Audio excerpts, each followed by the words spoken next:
오늘 우리가 함께 묵상하실 말씀은요, 에스더서 9장 28절부터 32절입니다. 에스더서 9장 28절부터 32절 말씀입니다. 우리 한 목소리로 읽겠습니다. 28절부터 32절 시작. 각 지방, 각 읍, 각 집에서 대대로 이 두 날을 기념하여 지키되 이 부리미를 유다인 중에서 패하지 않게 하고 그들의 후손들이 계속해서 기념하게 하였더라.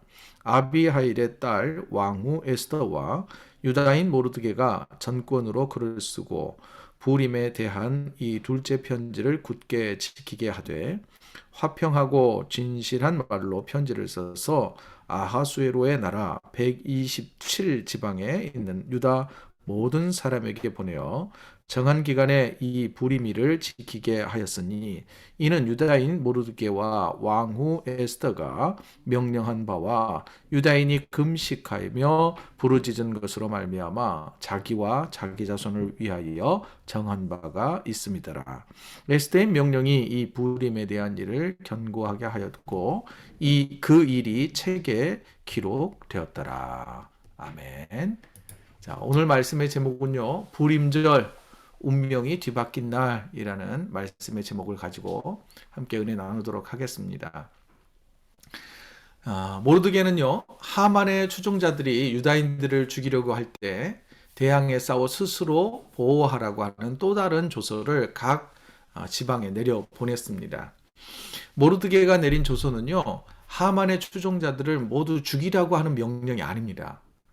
이미 하만이 제거되었기 때문에 추종자들이 만일 계획을 내려놓고 또는 포기하면 굳이 그들과 맞서 싸울 이유가 없었습니다. 하지만 하만의 추종자들이었던 아말렉 사람들은 계획을 바꾸지 않았습니다. 마음을 내려놓지 않았습니다. 그래서 결국 유다 백성들이 모두 말살될 것이라고 예상되었던 12월 13일은 반대로 유다인들은 모두 살고 아말렉 사람들이 거의 다 모두 희생당하는 날이 되고 말았습니다. 쉽게 말해서 운명이 뒤바뀌는 날이 되었습니다. 하만의 추종자들이 유다인 말살 계획을 만일 포기했더라면 당시 오늘 본문의 내용을 쭉 전후로 살펴보니까 이때 12월 13, 14일 이튿날 두 날 동안 무려 아말렉 사람 7만 6천여 명이 희생되고 마는데 이런 수많은 희생은 없었을 것입니다. 자, 여기에서 한 가지 생각해 볼 게 있지요. 잘못된 리더를 선택했다가 그들은 끔찍한 비극을 맞게 됩니다. 또한 잘못된 리더를 선택했다 하더라도 그들이 뜻을 돌이켰으면 됐을 텐데 끝까지 어리석음을 붙들고 있었던 그 결과는 결국 돌이킬 수 없는 비극으로 끝을 맺고 맙니다. 이러한 비극이 우리 삶에는 나타나지 않기를 합니다. 어리석은 지도자를 따르지 않는 지혜가 있기를 원하고요. 설령 따랐다 하더라도 돌이킬 수 있는 영적 지혜가 있기를 원합니다. 여러분, 우리 삶에 있어서 특히 영적인 지도자를 잘 만나는 것도 큰 은혜입니다. 여러분, 신천지에 잘못 들어갔다가요, 가정이 깨어지는 경우 저는 많이 보았습니다. 제가 섬기던 교회에 수많은 청년들이 신천지에 연루되어서 여러 가지 갈등을 겪었던 경우가 있습니다.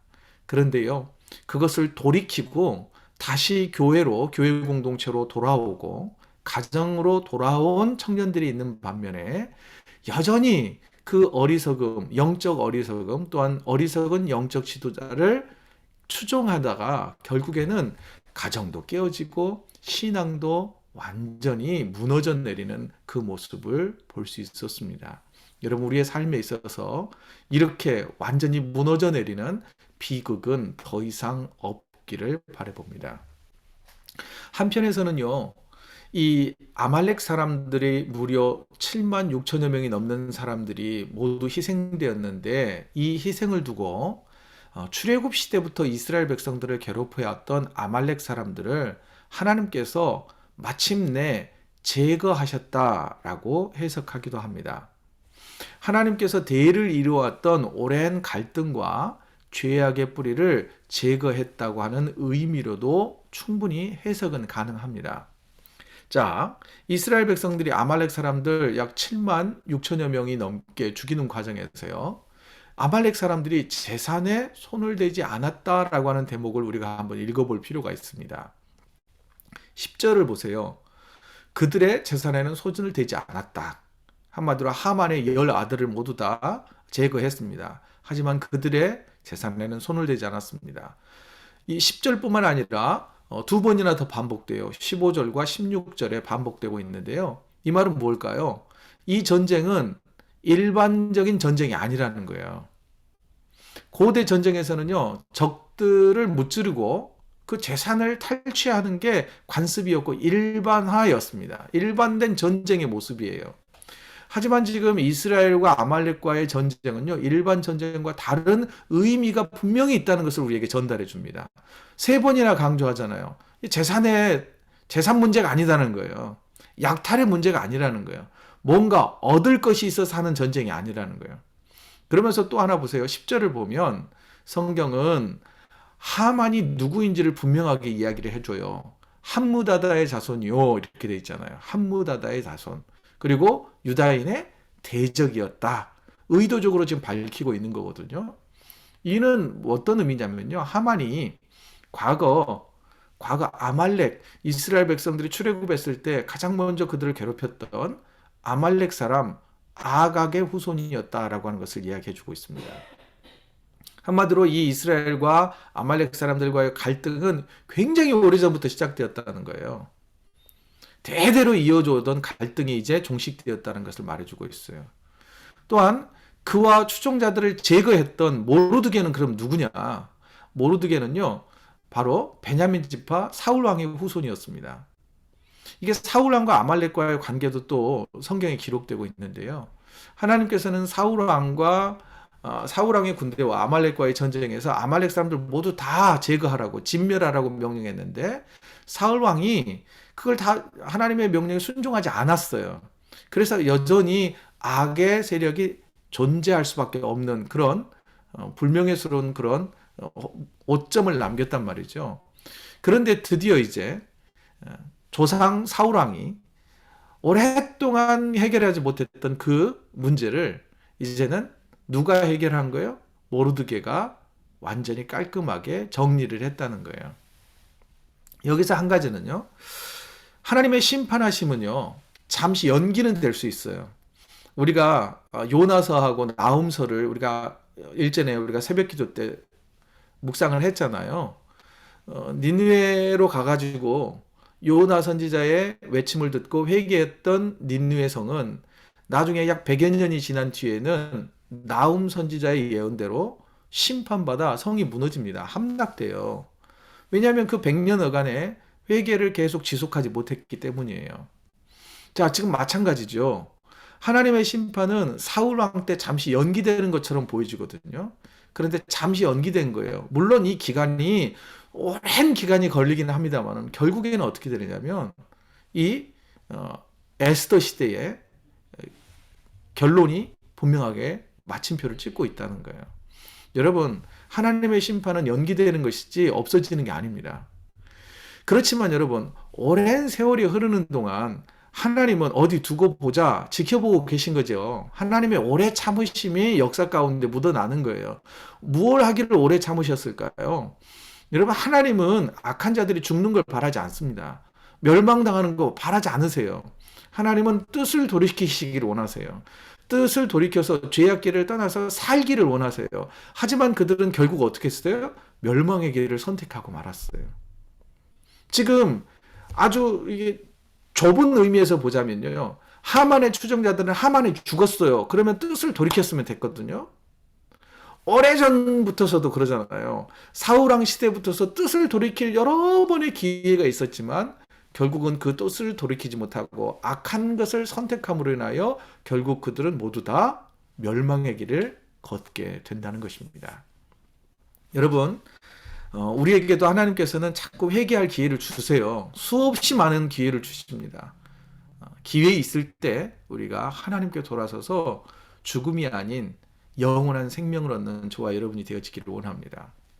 자, 이렇게요. 12월 13일 사실은 유다인들이 멸망하는 날이었어요. 그런데 운명이 뒤바뀌어져서 이제는 승리의 날이 되었습니다. 하지만 지금 12월 13일 날은요. 이 아하수에로 왕이 머물고 있는 수상성에서만 모든 잔당들이 제기됐을 뿐이지 페르시아 제국 전역에는 여전히 하만의 잔당들이 남아 있었습니다.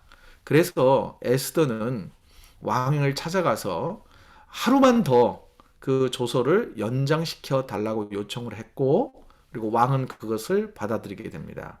그래서 아직 소탕되지 않았던 아말렉의 잔당들이 12월 14일까지 해서 거의 다 제거가 돼요. 그 제거된 숫자가 앞서 여러 차례 언급했던 7만 6천여 명이 조금 넘는 숫자입니다.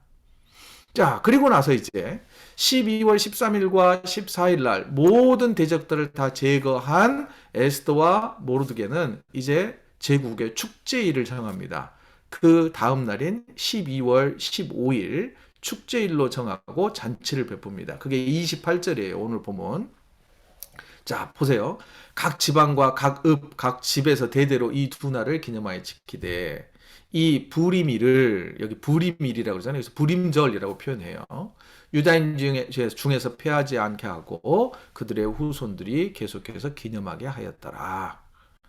자, 13일과 14일이 이제 승리의 날이 되었고, 내침김에 에스더와 모르드게는요 12월 15일을 부림일, 부림절로 축제의 날로 지키도록 법으로 제정을 합니다. 그 절기를 제정을 해요.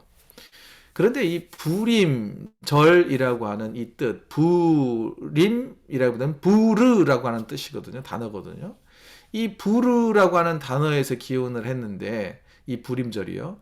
부르는 어떤 뜻이냐면 이 제비 뽑다는 의미가 있습니다. 하만이 유다인들 언제 다 숙청할까, 제거할까, 제비 뽑아서 날을 정하잖아요. 그래서 제비 뽑다, 제비란 뜻이고요. 또 다른 의미에는 어떤 포션이라고 하는 그런 뜻을 가지고 있습니다. 자, 하만이 유다인 제거 날짜를 제비 뽑아 선택한 것에서 유래하잖아요. 그리고 제비 뽑은 날에 무엇이 뒤바뀌었다고 제가 지금 계속 강조하나요? 운명이 뒤바뀌었다고 표현하잖아요, 제가. 그래서 상징적으로 부르라고 하는 이 단어를요, 운명이라고도 해석한다고 그럽니다. 자, 그러면 부림절을 지키면서 이스라엘 백성들은 무엇을 떠오르라는 거예요? 부림절을 지킬 때마다 하나님께서 우리 조상들의 운명을 뒤바꿔 주었구나. 죽음에서 생명으로, 절망에서 기쁨으로, 낙심에서 소망으로 바꿔주신 날이구나. 운명을 뒤바꿔 주신 날이구나. 우리의 운명도 뒤바뀔 수 있구나라고 하면서 하나님께 감사하는 절기로 지키라라고 하는 의미를 우리에게 주고 있는 것입니다. 자, 그러면 이제 오늘 본문 22절을 한번 볼까요? 22절. 부림절이 어떤 날이며 그날을 어떻게 지켜야 하는지를 말해줘요. 자, 22절 다 같이 한번 읽어봐요. 시작. 이달 이날에 유다인들이 대적에게서 벗어나 평안함을 얻어 슬픔이 변하여 기쁨이 되고 애통이 변하여 길한 날이 되었으니 이 두 날을 지켜 잔치를 베풀고 즐기며 서로 예물을 주며 가난한 자를 구제하라 하매. 여러분, 여기에서요, 대적에게서 벗어난 평안함을 얻는 날이에요. 슬픔이 변해 기쁨이 되는 날이에요. 애통이 변해 축제의 날이 되는 거예요. 그뿐만 아니라 가난한 자들, 서로에게 기쁨의 선물을 주고 가난한 자들을 돕고 그들에게 먹을 것을 제공해주고 그들을 구제하는, 한마디로 모두 다 즐거워하는 날이라는 거예요. 그 누구도 소외되는 날이 없게 하라는 날이에요. 쉽게 말해 운명이 뒤바뀐 날이니까요. 그런데 이 22절과 비슷한 표현을 누구도 했느냐면요, 이사야 선지자도 했습니다. 이사야 선지자가 이사야 61장 3절에서 이렇게 예언을 했어요. 자, 같이 한번 읽어보죠. 시작. 무릇 시온에서 슬퍼하는 자에게 화관을 주어 그 죄를 대신하여 기쁨의 기름으로 그 슬픔을 대신하며 찬송의 옷으로 그 근심을 대신하시고 그들이 의의 나무 곧 여호와께서 심으신 그 영광을 나타낼 자라 일컬음을 받게 하려 하심이라. 쉽게 말해서요, 메시아가 도래하면 예수 그리스도께서 오시는 날에는 모든 것이 운명이 뒤바뀌어지는 그런 기쁨의 날이 될 거라는 거예요. 나라가 멸망해가는 그런 절망스러운 상황 속에서 이사야 선지자는요, 마치 이미 그 전보다 훨씬 더 전에 불임절 절기를 지키면서 에스더와 모르드게와 유다 민족들이 이 기쁨의 날을 지키었던 것과 같은 맥락에서의 예언을 선포하고 있다는 거예요. 자, 그러면요, 언제 우리가 이런 극적인 변화와 회복의 은혜를 경험할 수 있게 될까요? 자, 이사야 선지자의 예언에 따르면요, 메시아가 오시는 날이에요. 메시아 왕국이 도래하는 날. 그날은 언제일까요? 물론 주님이 다시 오시는 날을 말할 수도 있겠죠. 그러나 우리가 이런 극적인 변화, 운명이 뒤바뀌어지는 날은 언제냐면요, 우리가 예수 그리스도를 인격적으로 만나서 다시 태어나는 날 우리의 운명이 뒤바뀝니다. 그래서 그러잖아요. 거듭났다 그러잖아요. 거듭. 다시 한번 태어난 거잖아요. born again 한 거잖아요. 이걸 또 다른 말로 뭐 중생이라고도 표현하잖아요. 여러분, 우리가 다시 태어나는 날, 주님을 인격적으로 다시 만나는 날, 우리의 운명이 뒤바뀌어져요. 그리고 우리가 장차 하나님의 나라에서 영원한 생명을 누리게 되고, 우리의 운명이 뒤바뀌는 날, 이런 변화가 일어나게 될 것입니다. 저와 여러분에게도 이런 운명적인 만남과 운명이 뒤바뀌는 그런 예수 그리스도를 영접하는 그날이 있었을 줄로 믿고, 또한 장차 우리가 하나님의 나라에서 우리의 영원한 생명이 영원토록 사는 그런 운명의 날을 맞이하게 될 줄로 믿습니다. 자, 그러면요, 운명이 뒤바뀐 자로서 어떻게 살아야 할까요? 우리는 이미 이제 운명이 뒤바뀐 사람들이니까 장차 우리의 영생이 어떻게 기대되는지 우리 알고 있잖아요. 마치 오늘 본문은 뭘 이야기하는 것 같습니까? 61장과 이사야서 61장과 오늘 본문 22절은요. 잔칫날을 빗대어서 표현한 것 같지 않습니까? 불임절은 잔칫날이기도 하고요. 실질적으로. 여러분, 결국은요. 불임절은요. 운명이 뒤바뀐 날. 결국 천국 잔치를 미리 보여주는 것과 같다고 볼 수 있습니다. 그렇다면 우리는 운명이 뒤바뀐 자로서 어떻게 살아야 돼요? 하루하루의 삶이 잔치를 즐기는 것처럼 절망이 아니라 우리는 정해졌잖아요. 갈 곳이. 갈 곳이 정해졌잖아요. 우리의 결말이 어떻게 될지 우리는 알고 살잖아요. 그러니 우리는 잔치 가운데 사는 거예요. 즐거움 가운데. 절망이 아니라 기쁨 가운데서 살 수 있겠다는 거예요. 제가요, 대학교 입학했을 때 제 고등학교 친구들이 저에게 늘 이런 말을 했어요. 넌 좋겠다. 뭐가 좋냐? 너는 갈 길이 정해졌잖아. 너는 너의 직업이 정해졌고, 너는 계속 이쪽으로만 가면 되잖아. 근데 다른 친구들은, 뭘 해야 될지 모르겠다는 거예요. 자기가 뭐 문과를 갔든 이과를 갔든 자기가 전공한 대로 직업을 얻을 수 있다는 보장이 없었으니까요. 그래서 제 친구들이 저를 부러워한 거는 제가 뭐 공부를 잘해서도 아니고 뭐 좋은 신학교 또는 큰 교회를 섬기고 있는 목회자에서 부러운 게 아니라 너는 좋겠다. 너는 갈 길이 정해서 좋겠다. 그렇다면요. 우리의 운명은 정해졌잖아요. 그렇지 않습니까? 하나님의 나라에서 영원한 천국에서 우리는 하나님과 함께 기쁨의 재회를 할 것을 믿고 살잖아요. 그러니 우리의 삶은 지금도 또한 우리는 불임절과 같은 축제의 날을 보내고 있다라고 하는 것을 믿는 저와 여러분 되기를 원합니다. 여러분, 이 땅에서의 삶이 죽음과 고통만 있는 것이 아닙니다. 주님과 함께 그리고 하나님이 주신 은혜 가운데 잔치를 즐기며 사는 자가 되기를 소망합니다. 자, 그러면요, 이런 운명이 오늘 본문에서 보면 언제 뒤바뀌고 있냐는 거예요. 뒤바뀌는 은혜와 기쁨은 어떤 자들에게 주어지느냐는 거예요. 본문 31절을 보죠. 31절은 이렇게 이야기해요. 같이 읽어봅니다. 시작. 정한 기간에 이 불임일을 지키게 하였으니 이는 유다인 모르드게와 왕후 에스더가 명령한 바와 유다인이 금식하며 부르짖는 것으로 말미암아 자기와 자기 자손을 위하여 정한 바가 있음이더라. 언제 이 운명이 뒤바뀌는 날이 되었다고요? 유다인이 그리고 모르드게와 에스더가 금식하며 부르짖는 것으로 말미암아 이렇게 되어 있잖아요. 함께 힘을 합하여 금식하며 하나님께 부르짖는 것으로 말미암아 이 운명이 뒤바뀌었다는 거예요. 하나님께 기도한 결과라고 지금 오늘 본문은 우리에게 전달해 주고 있습니다. 여러분 오늘 분명히 그러잖아요. 사실 온 유다인들이 다 기도하긴 했지만 그 기도하기로 누가 제일 먼저 결정을 하나요? 에스더잖아요. 한 사람의 기도가 어찌 보면 민족을 살려냈다고도 볼 수 있습니다. 물론 모르드게도 함께 했고 옆에 있는 사람들도 함께 했기 때문에 한두 사람의 기도로 부르짖는 기도로 민족이 살아났다라고 말해도 틀린 말은 아니잖아요. 여러분 존 낙스라는 분이 계십니다. 존 낙스라고 하는 종교개혁자가 있어요. 이분이 이제 스코틀랜드의 종교개혁자인데요.